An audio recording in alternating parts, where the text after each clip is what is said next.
Yurtdoshlar hammalarga assalomu alaykum. Mana ko'rib turgan avtobuslarni sizlar uchun terib qo'ydik. Moskva shahridamiz, avtovokzalda. Aka-uka opa-singillar, kimda kim Moskva, Sankt-Peterburg shaharlaridan Toshkentga qaytmoqchi bo'lsa, ekrandagi nomerlarga murojaat qilinglar. Bizda pryamoy reyslar, aka-uka opa-singillar, hammasi davlat tomonidan qo'yilgan qonuniy avtobuslar.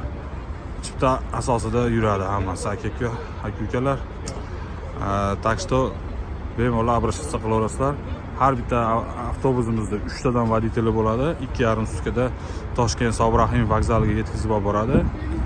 50-60 kilo yuk положено. Somkaga oshiqcha pul olish yo'q bizda, lishniy somkaga ham pul olish yo'q. Dokumentda muammosi bor yurtdoshlarni ham bez deport, bez zapret olib chiqib ketishga harakat qilamiz.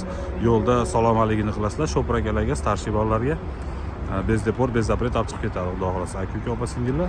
Так что o'ylanmasdan, cho'chimasdan bemalol обращаться qilaverasizlar. Zolotoy koronadan qarzi bor yurtdoshlar. Zolotoy koronadan agarda Zolotoy korona sizlarni sudga chiqarib olgan bo'lsa, ishinglarni sizlarni granitsadan chiqarmaydi, qaytarib yuboradi. Sudga chiqarib olgan bo'lsa, sudga chiqarib olmagan bo'lsa, bemalol ketaverasizlar. Так что bemalol o'ylamasdan, cho'chimasdan telefon qilaveringlar. Moskva, Sankt-Peterburg shahrida yurgan yurtdoshlar. Sizlar uchun shu avtobuslar terildi mana. Aka-ukalar, obuna bo'lmaganlar obuna bo'lib qo'yamiz, bittadan like bosib qo'yamiz akalar. Sog' bo'linglar, salomat bo'linglar. Unutmanglar, avtobuslarda eng zo'ri bizda.